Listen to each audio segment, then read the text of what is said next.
Thomas, Your Honor, government, and ladies of the jury, may it please the court. I gotta be honest, I'm a little nervous, so excuse me. I stand before you today, waging a war against injustice. A war waged determined, as Dr. King so eloquently stated, whether the arc of the moral universe truly bends towards justice. Your role as jurors is to be the last frontier against injustice. The evidence will show that not only should my client, Thomas Wilcox, be found not guilty, because you cannot find beyond a reasonable doubt that he was even at the store at 10 p.m. on April 2nd, 2023, let alone grabbed a gun, let alone rob Miss Walker. The evidence will show, in fact, that Sergeant Gruber was not led to suspect Mr. Wilcox based on the evidence, but due to a vendetta against my client, Thomas Wilcox, due to my client's brother, J.D. Wilcox, killing his partner, Officer George Frazier.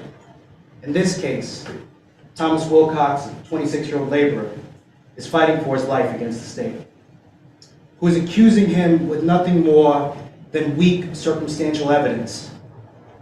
If you find, as I have, that this case cannot be proven beyond a reasonable doubt, then you have an obligation to find my client, Thomas Wilcox, not guilty. The prosecution is likely to argue that my client's single middle fingerprint, when all of the fingerprints that he had, or supposed to have, were not conclusive, is enough to say that this shows that my client was definitely there at 10 p.m., April 2nd, 2023.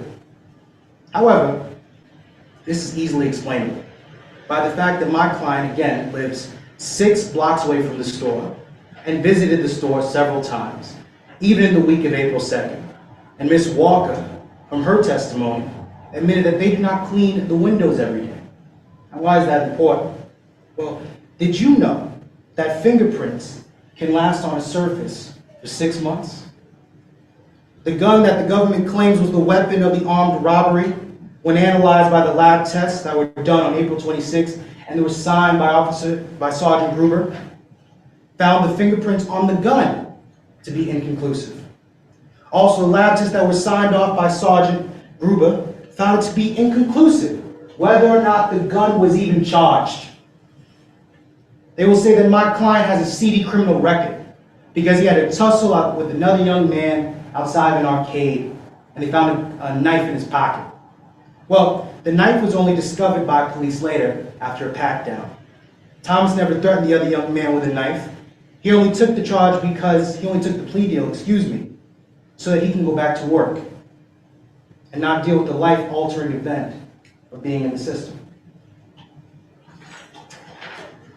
They will say that my client had enough time to walk back and forth from 563 Main Street to 818 South Main Street, in between 2 test drives that Pat Logan did, which Pat himself said that took a very short amount of time. And he saw Thomas Wilcox both times that he returned from his test drives. We argue that Thomas Wilcox could not have driven to Main Street because the robbery itself took place, according to Chris Walker and the Ann Arbor Police Department, from 10 o'clock p.m. to 10:10 p.m. And that he could not have been there because it was too far of a walk. Going back and forth takes about 22 minutes. And he could not have driven there because Pat Logan was driving Mr. Wilcox's car at the time of the robbery.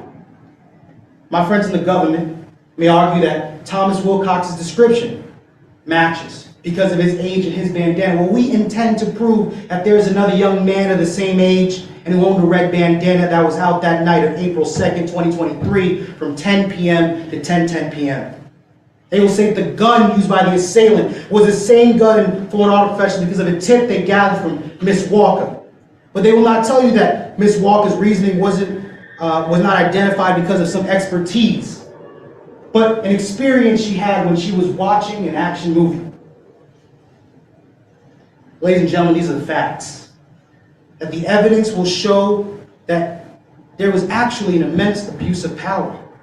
The evidence will show that Thomas Wilcox was the only person in a lineup of 12 photos given by Sergeant Frank Gruber to Chris Walker to have his photo displayed twice. And despite this, Chris Walker was still unable to identify Mr. Wilcox.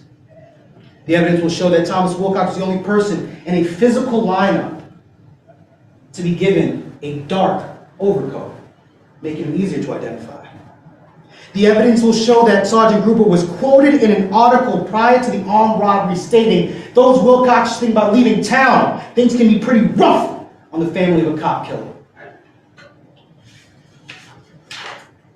The evidence will show that Ellen Cohen, the cashier at Main Stop and Go, which was across the street from Foreign Art Professionals, said that she recognized Mr. Wilcox and that she remembered selling that night a Twinkie. Nelson Mandela once said, "Anyone who changes his principles based on who he talks to is not fit to lead." Ladies and gentlemen, you are those leaders. And your task as generals in this war is to use the weapon of evidence, not suspicion, to determine what is truth.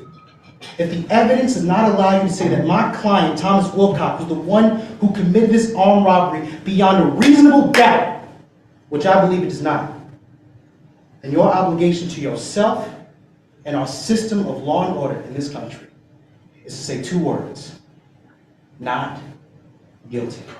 Thank you very much.